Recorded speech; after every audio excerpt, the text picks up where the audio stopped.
कम से कम 6 लोगों पे आई थी यानी 6 लोगों पे ऑब्जेक्शन थी और 6 लोगों पे ऑब्जेक्शन नहीं थी, तो उनके साथ आप भी पिसे गए? बिल्कुल, हम भी पीछे गए उसके साथ। उस टाइम कम से कम 3 जनों का और इंटरव्यू था। हाँ।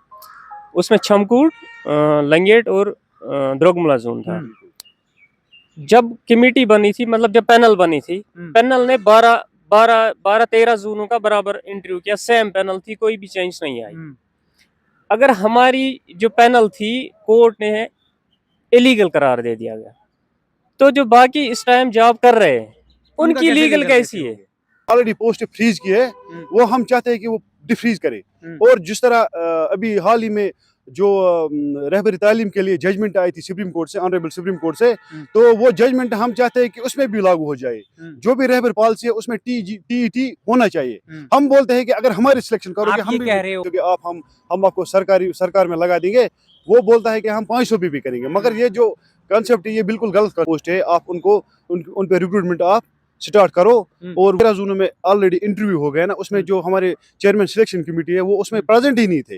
अगर कोर्ट ने काश कर दिया हमारे जो 12 हमें परमानेंट रिक्रूटमेंट होनी चाहिए on the basis of merit. On the basis of merit होनी चाहिए। ये जो चीज हुई है आपके साथ, आप मेरिट के ही शिकार हो के मेरिट पे उस वक्त रिक्रूटमेंट नहीं हुई। अगर on the basis of return हुई होती, आप पे ऑब्जेक्शन नहीं होता, आप एम्प्लॉय होते। ये बिल्कुल, हाँ, बराबर जो आप बोल रहे हो वो बिल्कुल कह रहे हो कि ये इफेक्ट है। सर, पैनल में फिजिकली अवेलेबल नहीं थे, ऑफिशियली थे।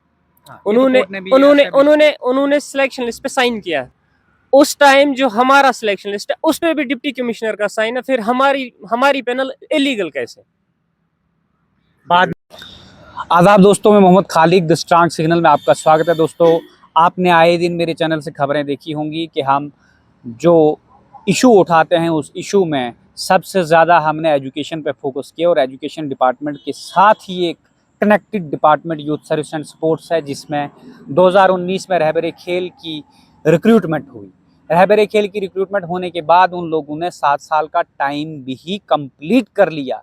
ये जो व्यक्ति हमारे साथ खड़े हैं, हम कुपवाड़ा के द्रगमुला जोन में खड़े हैं और द्रगमुला जोन के कैंडिडेट हमारे साथ हैं जिन्होंने कोर्ट में भी कंटेस्ट किया। उसके बाद वो जो पैनल बना था, जो सिलेक्शन लिस्ट बनी थी, वो भी क्वैश हुई। क्वैश होने के बाद नई रिक्रूटमेंट के आर्डर होने के बावजूद आज तक ना तो रिक्रूटमेंट हुई और ना ही इन लोगों को इंसाफ मिला। इनसे बातचीत करते हैं, इन डिटेल फैक्चुअल रिपोर्ट आप अंत तक देखना है, इसको ज़्यादा से ज़्यादा शेयर करना है कि जम्मू कश्मीर में इन रेगुलरिटीज़ किस तरह से चलती हैं और कैसे लोग अफेक्ट होते हैं और सारी ज़िंदगी उनको इंसाफ नहीं मिलता है। अस्सलाम वालेकुम जी, क्या नाम आपका? मेरा नाम परवेज़ अहमद है। मैं जून द्रगमुला में रहता हूँ। जो मेरा सीरियल नंबर था सिलेक्शन लिस्ट में, वो सीरियल नंबर 4 था।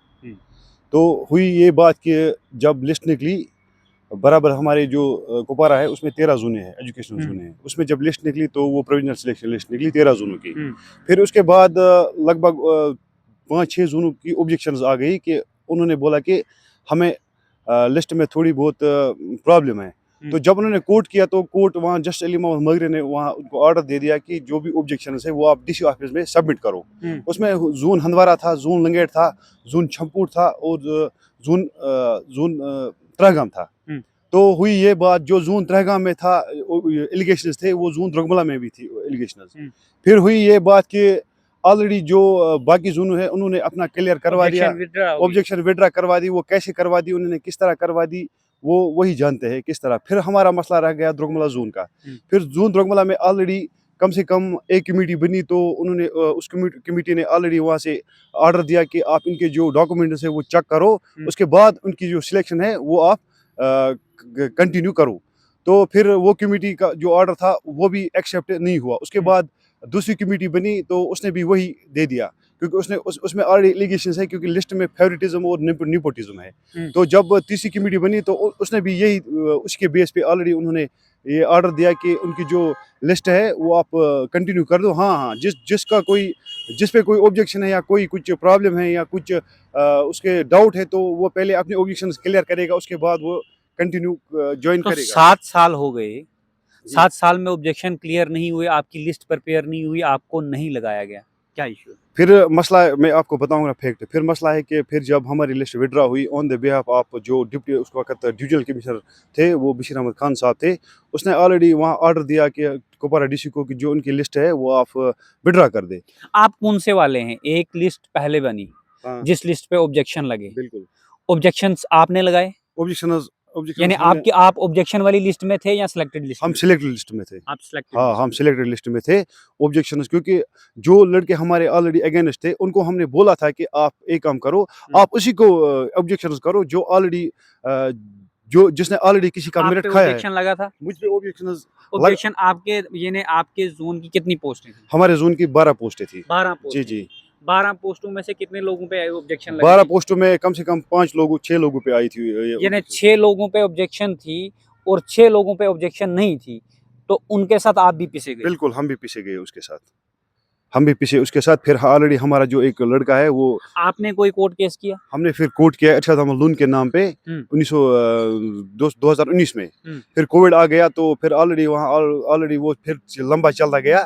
फिर कोर्ट वो डीबी तक भी पहुंचा वो मामला? डीबी तक भी पूछा और रिव्यू पिटीशन तक भी पूछा वो अब केस। क्या हुआ उसमें? अब ऑलरेडी जो डीबी ने उसमें ऑर्डर दिया। डीबी ने बोला था कि आप एक काम करो, जो दुर्गमला के 12 पोस्ट है आप उन पे रिक्रूटमेंट आप स्टार्ट करो। और वो उस वक्त जो चेयरमैन सिलेक्शन ये कमेटी है कब हुआ था? ये ऑर्डर हुआ था 2024 में, मार्च 2024 में। इम्प्लीमेंट करने के लिए आपने कंसर्न डिपार्टमेंट को नहीं बोला, कोई लेटर नहीं लिखा? इम्प्लीमेंट करने के लिए हमने यहाँ पे जब यहाँ पे टाउन हॉल में वहाँ पे एक मेला भी लग गया था, वहाँ पे आ गया था हमारे जो कमिश्नर सेक्रेटरी थे उस टाइम वो सरबंद हबीब साहब थे। और अगर आप चाहोगे तो आप न्यूज में भी वो देख अतुल डुल्लू साहब से उसने भी फॉरवर्ड किया था चीफ सेक्रेटरी साहब पे। आपने ला विभाग सुनो, आपने चीफ सेक्रेटरी से मिले, शर्मद हफीज से मिले, आपने ला विभाग को कोई आरटीआई या कोई इन्फॉर्मेशन मांगी कि आपने इस केस जो हाई कोर्ट ने जजमेंट पास की है उसमें आपने कंसर्न डिपार्टमेंट को क्या गाइडलाइंस दी, क्या करना है, या ला जो उनके कंसर्न लॉ ऑफिसर हैं उनसे पूछा कि आपने क्या एडवाइस दी? हम जब लॉ ऑफिसर के पास गए तो लॉ ऑफिसर ने बोला कि हमारे उसमें कोई रोल नहीं है, क्योंकि हमारा रोल था जब मैटर सब जुडिस था। तो उसमें ऑलरेडी कोर्ट ने तो ऑलरेडी वो जजमेंट दे दी है। अब करना था सिर्फ डिपार्टमेंट को, क्योंकि जो हमारा जो डिपार्टमेंट है डिपार्टमेंट में जब भी कोई एडवाइस कंफर्मेशन नहीं मिली कोई कि आपके जजमेंट में हुआ क्या? कोई कंफर्मेशन नहीं मिली, हमें घुमाया गया। 2 साल हो गए हमें घुमाया गया सेक्रेटरीट से लेके अभी क्या गुहार लगा हम यही चाहते हैं कि जो हमारे जोन के 12 पोस्ट है वो फिल हो जाए, फिर चाहे उसमें कौन आए कौन ना आए। ये चीज मानते हैं क्योंकि हमारा काम है फैक्ट पर रिपोर्ट करना। आप कह रहे हो कि हमारी 12 पोस्टें फिल हो जाएं। आज अगर आपकी 12 पोस्टें फिल होती हैं तो आपको पॉलिसी के जितने भी नॉर्म्स हैं उनको ओबे करना पड़ेगा। बिल्कुल 7 साल का टाइम पीरियड जिन्होंने दे दिया है उनके लिए भी पोस्टें परमानेंट करने के लिए नहीं है। तो आप रेडी हैं कि 7 साल उनके गुजर गए, 7 साल आपको इंसाफ लेने में हो गया, 7 साल आप और काम करेंगे, तब तक आपके बच्चे भी शायद टीचर के लिए एलिजिबल हो जाएंगे और उसके बाद आप नौकरी परमानेंट लेंगे और फिर भी क्या पता उसके लिए भी कोर्ट जाना पड़े। तो जो आप बोल रहे हो 7 साल के लिए, एक्चुअली जो इस वक्त मसला है कि वो मसला है अनएम्प्लॉयमेंट का। अनएम्प्लॉयमेंट में आज आप देखो किसी भी प्लेटफॉर्म पे गवर्नमेंट प्राइवेट के तौर पे भी एडजस्ट करते हैं। जो उसमें वो बोल रहे हैं कि उसमें जो लोन होते हैं उनमें उन बेचारों को वो भी बहुत ज़्यादा पढ़े लिखे हैं, उनको 2000 रुपये पे चलाया जाता है। अलबत्ता अनएम्प्लॉयड का मसला है, जो अनएम्प्लॉयमेंट का मसला है, अनएम्प्लॉयड के मसले में जो भी अगर JNK के नौजवान किसी को भी पूछोगे आप हम आपको सरकार में लगा देंगे, वो बोलता है कि हम 500 भी करेंगे। मगर ये जो कंसेप्ट है ये बिल्कुल गलत कंसेप्ट है, क्योंकि जो हमारी फिजिकल एजुकेशन वाले वो सिर्फ रेबल खेल के पीछे भाग रहे हैं, क्योंकि रेबल खेल से भी आगे और भी है। क्योंकि गवर्नमेंट ने ऑलरेडी पोस्ट फ्रीज की है, वो हम चाहते हैं कि वो डिफ्रीज करे। और जिस तरह अभी हाल ही में जो रहबरी तालीम के लिए जजमेंट आई थी सुप्रीम कोर्ट से, ऑनरेबल सुप्रीम कोर्ट से, तो वो जजमेंट हम चाहते हैं कि उसमें भी लागू हो जाए। जो भी रहबर पॉलिसी है उसमें TET होना चाहिए। हम बोलते हैं कि अगर हमारी सिलेक्शन करोगे, हम कह रहे हो कि परमानेंट रिक्रूटमेंट होनी चाहिए on the basis of merit. होनी चाहिए। ये जो चीज हुई है आपके साथ, आप मेरिट के ही शिकार हो कि मेरिट पे उस वक्त रिक्रूटमेंट नहीं हुई। अगर on the basis of return हुई होती, आप पे ऑब्जेक्शन नहीं होता, आप एम्प्लॉय होते। ये बिल्कुल हाँ, बराबर जो आप बोल रहे हो वो ये कह रहे हो कि ये इफेक्ट है इस पॉलिसी का। बिल्कुल हाँ, और का है ना इफेक्ट। उसने ऑलरेडी देखो कितने हमारे यूथ्स है जो डिग्री करके आए हैं, MPED है, MPhil है, PhD है, नेट सेट करके आए, JRF भी करके, वो बेचारे घर में बैठे हुए हैं। उनके माँ बाप ने कितने ख्वाब देखे होंगे अपने बच्चों के लिए, कितने पैसे इन्वेस्ट किए होंगे। चलो मानते हैं आपके साथ नाइंसाफी हुई। बिल्कुल लेकिन जहाँ पे बात करें जिन लोगों ने ऑब्जेक्शन 6 लोगों ने लगाए, अगर वो जनवन थे, नाइंसाफी तो उनके साथ भी है।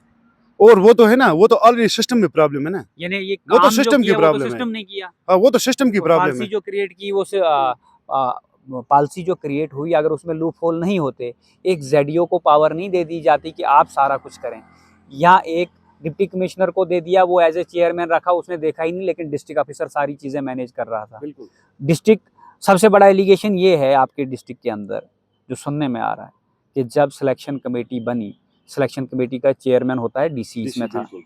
लेकिन वो प्रेजेंट ही नहीं प्रेजेंट थे, ही नहीं था। बिल्कुल, हमारे 13 जूनों का जो इसलिए इंटरव्यू आपका हुआ, क्वैशमेंट हुआ। वही तो हमारा जो 13 जून में ऑलरेडी इंटरव्यू हो गया ना, उसमें जो हमारे चेयरमैन सिलेक्शन कमेटी है वो उसमें प्रेजेंट ही नहीं थे। हाँ। अगर कोर्ट ने काश कर दिया हमारे जो 12 पोस्ट है, अगर हमारी जो जोन की कमेटी वैलिड नहीं है, तो फिर 12 जोनों की कमेटी कैसे वैलिड होगी, कैसे होगी वैलिड? वही तो मसला है ना। हम वही बोल रहे हैं, हमें इंसाफ दे दो, हमें इंसाफ इस बुनियाद पे दे दो, क्योंकि ऑलरेडी वो हुई है ऑलरेडी। काश आपको ऐसा नहीं लगता? देखिए, इंसाफ अगर आप बोलोगे सिविल रिट में आप हाई कोर्ट जाओगे, हमें इंसाफ नहीं मिला, हाई कोर्ट का जितना काम है उसने डायरेक्शन दे दी।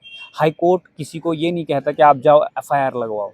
एफआईआर लगाने के लिए इन्वेस्टिगेटिंग एजेंसियां हैं, एम्प्लॉयों पे लगाना है, एंटी करप्शन ब्यूरो है, क्राइम ब्रांच है, तो उसके लिए आपने कोई फॉर्मल कंप्लेंट लिखी कि जो ये फ्रॉड और फॉर्जरी हुई, कोई एक्शन इनिशिएट हो, कोई एफआईआर वगैरह हो?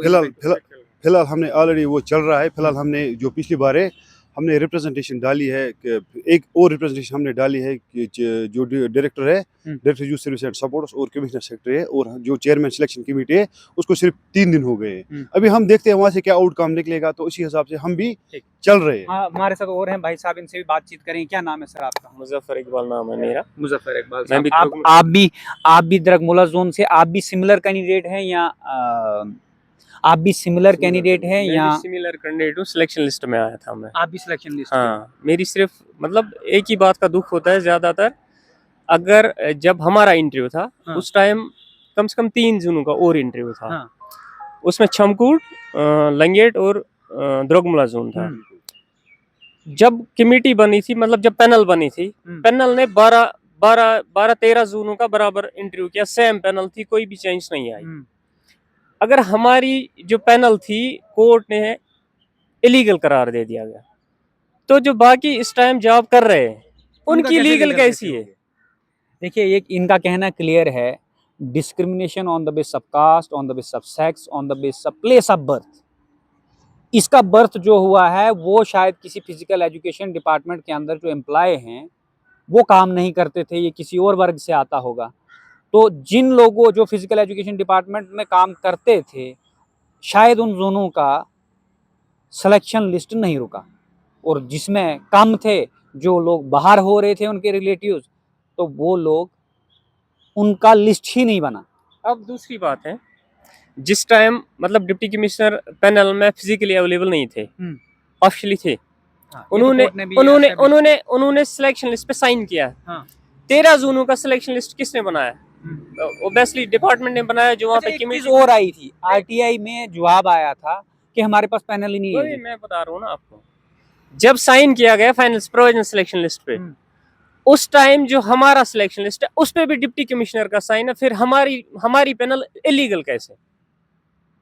बाद में साइन किया गया? बाद में नहीं, जिस टाइम सबका लिस्ट बना था प्रोविजनल सिलेक्शन लिस्ट, उसी टाइम मतलब उन्होंने सबका साइन किया, हमारा भी साइन किया। ये पहली लिस्ट की आप बात कर रहे हो, फिर जिसको कोर्ट ने कहा कि यहाँ पे सच में डीसी जो है वो अवेलेबल नहीं था, डिप्टी कमिश्नर अवेलेबल नहीं था, वो हमारी जोन में अवेलेबल नहीं था, वो सारे जोनों में अवेलेबल नहीं था। उन्होंने अपने मतलब ऑन बिहाफ ऑफ उसने एडीसी को रखा था। जिस दिन आपका इंटरव्यू हुआ था, हाँ। ये थोड़ा क्लियर हो जाए, क्योंकि आरके वाले फिर बोलेंगे कि जो लगे हुए हैं ये हमारे एम्प्लॉयमेंट के पीछे। जिस दिन आपका इंटरव्यू हुआ, हाँ, उस दिन और कितने ये जोन का? उस टाइम 2 जोनों का और इंटरव्यू था। 3 जोनों का उस दिन हुआ, बाकी जोनों का डिफरेंट डेट्स में, मतलब पहले या ऐसे। ठीक है। अब मैं एक ही बात बोल रहा हूँ, इसमें कौन कौन से जोन थे? उसमें एक छमकूट था और एक लंगेट था, तीसरा जोन हमारा था। मेरे पास अभी भी वो मतलब वो नोटिफिकेशन पड़ी है। अच्छा, बाकी जोनों की कमेटी का आपको, मैं जो जोनों की जो कमेटी थी, हाँ, उस कमेटी का पता है आपको कि उसमें कमेटी में कौन कौन से मेंबर? हाँ, बिल्कुल सेम मेंबर, सिर्फ एक। हाँ, अच्छा, आपने जब आरटीआई में, देखिए ये बहुत बड़ा इशू है, डायरेक्टर साहब और अभी शायद इकबाल चौधरी साहब कमिश्नर हैं, ये इशू असेंबली के अंदर भी उठा कि जो पब्लिक सर्विस गारंटी एक्ट है या आरटीआई एक्ट है, उसके तहत जो पीआईओ बनाए जाते हैं, जो डिस्ट्रिक्ट के पीआईओ हैं या आपके director youth service and sports के हैं, वो सेटिस्फैक्टरी आंसर नहीं देते। ऐसे क्वेश्चन भी उठे, इवन हमें भी नहीं मिलता है। अब इनके ही कुलीग ने जब ये आरटीआई फाइल की कि हमें आप बताओ कि कमेटी में कौन कौन से व्यक्ति थे, वो कमेटी जवाब देती है कि हमारे पास कमेटी के मेंबर ही भी नहीं मैं है। आपको बोलता हूँ ना, ये देख लीजिए आप, मैं दिखाता हूँ आपको, मेरे पास आरटीआई पड़ी हुई है। आरटीआई में देखो, पहले हमने आरटीआई किया था डिपार्टमेंट को, मतलब यूथ सिलेक्शन कैसी वो कैसी क्या वैलिड बोल है? रहे हो आप? आरटीआई में हमने बोला कि हमें आप मिनट्स ऑफ मीटिंग दे दो। हम्म। मिनट्स ऑफ मीटिंग बोलते हैं कि हमारे पास मिनट्स ऑफ मीटिंग मौजूद ही नहीं है, हम्म। क्योंकि जो हमारे डीसी साहब है, हमने उधर आरटीआई डाला था, हमने डीसी साहब को बोला, उसने हमें आश्वासन दिया कि हम आपके साथ नाइंसाफी नहीं करने देंगे। जो हमारे इस वक्त डिप्टी कमिश्नर कोपारा है वो बहुत अच्छे हैं, क्योंकि ऑलरेडी जो कंसर्न डिपार्टमेंट उसको अच्छा, आता है। RTI आपने फाइल की थी, इन्होंने फाइल, हम दोनों ने किए थे। अच्छा, आप मुझे ये चीज बताओ, जो आरटीआई आपने फाइल की थी उसके बाद अपील डाली आपने? देखो, हमने अपील, हमने अब 4-5 रिप्रेजेंटेशन डाली है। District development commissioner, youth service and supports officer Kupwara, commissioner secretary youth service and supports, और हमने डाली है minister youth service and supports पे, ये हमने डाली है। अब उनका रिसेप्ट भी मेरे पास है, हो सकता है अब ये मेरे को प्रोवाइड करना, मैं चलाऊंगा। हाँ, मैं आपको कर दूंगा। अब ये है कि हम देखते हैं कि वहां से आउटकम क्या आएगा 10-15 दिन के लिए, उसके बाद में क्या होगा वो देखा जाएगा। अब मैं देखो, जिस टाइम के लिए आप बोल रहे हो कि कमेटी सिर्फ एक बार चेंज हुई, कमेटी नहीं, पैनल चेंज हुई, इंटरव्यू पैनल सिर्फ एक बार चेंज हुई। जब हंदवारा जोन का इंटरव्यू था, उस टाइम जो एडीसी हंदवारा था, उसको चेंज कर दिया गया, एसीआर कुपवारा को लगा दिया गया। इनलीगल है। सिर्फ एक ही, देखो, अगर कैबिनेट ने डिसीजन लिया था, कैबिनेट ने डिसीजन लिया था कि डिप्टी कमिश्नर चेयरमैन है, तो दैट मींस उसको चेंज करने वाला डिप्टी कमिश्नर के पास डिस्क्रिशनरी नहीं है, वो एडीसी को बना। मैं आपको ये बोलता हूँ, देखो, कोर्ट ये बोलता है कि as a chairman deputy commissioner मतलब अपने पावर्स किसी और को नहीं दे सकता है। फिर डिप्टी कमिश्नर ने उस टाइम मतलब 13 जून का जो इंटरव्यू हुआ था, उसने तो सारे पावर्स एडीसी को दे दिए थे। अगर वो पावर्स उसको उधर से रिटर्न में लिखना था, हमने ऑलरेडी किसी और को बिठवाना है अपनी जगह कमेटी पे, उसने ऑलरेडी रिटर्न में भी नहीं लिख के दिया, उसने सिर्फ उनको वायरली बोला है कि आप बैठ जाओ।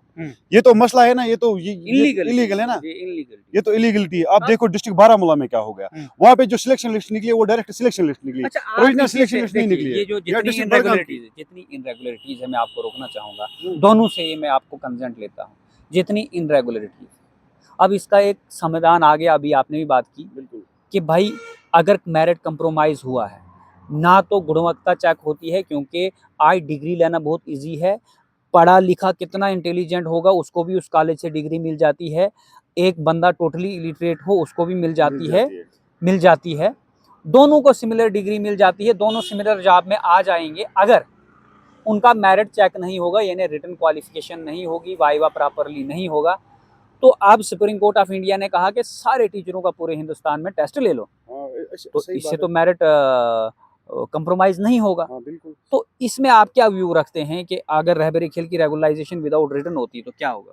अगर रहबर खेल की जो आप रेगुलराइजेशन विदाउट मेरिट हो जाएगी, तो ये नाइंसाफी है ना, ये तो नाइंसाफी है, क्योंकि ऑलरेडी यानी मेरिट कंप्रोमाइज होगा, उसमें ऐसे लोग होंगे। क्योंकि अगर हम आज देखेंगे, अगर आप किसी भी टीचर जो है ना, मैं नहीं सबको नहीं बोलूंगा क्योंकि डिपार्टमेंट में है बहुत सारे ब्रिलियंट है उसमें, हम नहीं बोलते हैं, अलबत्ता जो उनके साथ पिस रहे, मुझे लगता है कि उसमें जो भी लड़के जो आए हैं ना, लड़के उनको कुछ पता ही नहीं है ग्राउंड का, कि मेजरमेंट किस तरह करना होता है, वॉलीबॉल का क्या वेट है, या ग्राउंड मेजरमेंट किस तरह करते हैं। वो आए हैं तो लगे हुए हैं, क्योंकि उनके पास ऑलरेडी वो लंबे हाथ जिसको बोलते हैं उसी के। हमारे पास जो बेचारा गरीब है, हमारे सुनने में तो ये भी आता है कि कहीं ऐसे भी लोग हैं जिन्होंने गांव देहात से स्टडी की, 12th पास हैं, उनको इंग्लिश बुक रीडिंग भी अच्छे से नहीं आती। हाँ, वो तो बराबर है, बिल्कुल है, आपने अच्छा सही सुना है, आता है ना, और क्या। जब टी हो जाएगा ना, तो दूध का दूध और पानी का पानी हो जाएगा, वो तो होना चाहिए। मैं नहीं बोलता आरी के में नहीं, जो भी रेबर पॉलिसी है उसमें टीईटी होना चाहिए। वो आरईटी है, वो आरईटी है, रेबर जंगलात है, रेबर खेल है, वो रेबर ज़राअत है, वो सब में होना चाहिए, और क्या, सब में होना चाहिए। चलो, ये तो एजुकेशन के लिए अभी आई है। अब आप बताएं सर कि आप क्या चाहते हैं कि आपके साथ इंसाफ कैसे हो सकता है, क्या लगता है आप? देखिए, जब हम कमिश्नर सेक्रेटरी के पास गए थे यूथ सर्विस एंड सपोर्ट्स के, तो हमने उसको डाला था कोर्ट का ऑर्डर। तो उन्होंने कहा था एज पर ऑर्डर अब हमारा इसमें ये हमारा ज्यूरिसडिक्शन, हमारा कोई रोल ही नहीं है, इसमें सारा कुछ कर सकता है जो चेयरमैन सिलेक्शन कमेटी है। तो तब से लेकर आज तक हम जा रहे थे, मतलब अपॉइंटिंग अथॉरिटी डायरेक्टर है तो उनका क्यों नहीं रोल होता? चेयरमैन सिलेक्शन कमेटी, हाँ कोर्ट से जजमेंट आई। तो अपॉइंटिंग अथॉरिटी डायरेक्टर है, डायरेक्टर ने ही ये बैन कर रखा कि आप नई वेटिंग लिस्ट भी, वेटिंग लिस्ट के लिए तो सुप्रीम कोर्ट अब मसला सिर्फ एक ही है ना, मतलब अगर इनकी पैनल, मतलब हमारी पैनल द्रगमला जोन की पैनल इलीगल है, कोर्ट ने एक करार दे दिया, ठीक है इलीगल है, कि अब कोर्ट ने डायरेक्शन दी है, आप कैसे उनको कर दोगे वो अलग मसला है। लेकिन जो 12 जोन कर रहे हैं इस टाइम, जो है 7 साल से कर रहे हैं, उन्होंने जॉब मतलब अपॉइंटमेंटेड है वो ऑलरेडी, उनकी लीगल कैसे? नहीं, वो तो हो गया, वो तो आ गया, आपके फैक्ट आ गए, आपने जो कहानी रखी आपने कोर्ट में भी रखोगे, कल को कोर्ट से भी ऑर्डर आएगा, जब इम्प्लीमेंट ही नहीं होगा तो आपको इंसाफ कैसे होगा? मैं ये चीज कह रहा हूँ, आपको क्या लग रहा है जो सुप्रीम कोर्ट से अभी वर्डिक्ट आया है, आपको लग रहा है कि इससे अगर ये इम्प्लीमेंट होगा कि पूरे हिंदुस्तान में हर एक के साथ इंसाफ होगा, या आपको लग रहा है कि आप, अच्छा कल का एक ऑर्डर आया है, हमने उस पर भी नहीं बात करी, कल का एक ऑर्डर आया है कि जितनी भी 2 साल से वैकेंट पोस्टें पड़ी हैं उनको विड्रा करो, वो मैंने रहबरी खेल का भी तो बेड़ा गर्क कर दिया फिर वो सही बात है। ये पोस्टें तो पिछले 10 साल से वैकेंट पड़ी हैं।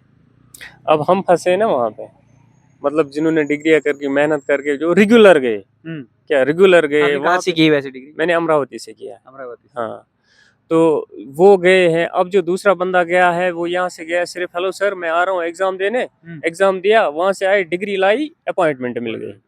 क्या पहुंच की बात होती है बस, और कुछ नहीं। लेकिन इसमें ऐसे अब एक बात है कि मतलब जो भी रहबर स्कीम है, खासकर चाहे रहबर खेल हो, तालीम हो, ज़राअत हो, मतलब जो भी इसमें आती है, टीईटी हो, मेरिट आगे आएगा। उसमें रेगुलरिटीज बहुत है, वो तो आपको पता है, क्योंकि उन लड़कों को सिलेक्ट किया जिनकी डिग्री कंप्लीट नहीं थी, उनको लाया इंटरव्यू में, उन्होंने इंटरव्यू दे दिया, और सिलेक्शन लिस्ट जब निकली ना तब तक उसकी डिग्री कंसिडर हुई। क्योंकि अगर मान लीजिए कि मैंने आज फाइनल ईयर दे दिया, एमपीएड का फाइनल सेमेस्टर मैंने पास किया, फिर जब तक मेरी बोनाफाइड पूछेगी तब तक मेरी डिग्री वैलिड नहीं है। ये भी हो गया है, वो एक दिन पहले भी हो तो भी वैलिड नहीं, उसमें तो है ना, वो भी मसला है। आपने ये सारी चीज़ें देखी होंगी हमारी, जो आप ये वीडियो तो हमारी कैबिनेट मंत्री सतीश शर्मा तक पहुंच जाएगी। हमारी गुहार रहेगी कैबिनेट मंत्री सतीश शर्मा जी से, इंसाफ लेने का हक और अधिकार डेमोक्रेटिक देश में हर एक व्यक्ति का है। इन चीज़ों पे फेयर इन्वेस्टिगेशन कराएं, एक बार क्राइम ब्रांच से फेयर इन्वेस्टिगेशन कराएं, ज़रा इन लोगों को आइडेंटिफाई किया जाए, ये मेरिट कंप्रोमाइज़ करने वाले कौन लोग थे, या अगर इस पॉलिसी का क्रिएशन हुआ, ये पॉलिसी क्रिएट होने के बाद ऐसे लोगों के साथ जिनके साथ ये घटनाएं घटी हैं, इनको कंप्रोमाइज़ करने वाला कौन व्यक्ति है और इनके साथ कैसे इंसाफ होगा, आपको कंक्लूजन पे पहुंचना होगा। आप देखते रहिए द स्ट्रांग सिग्नल। धन्यवाद।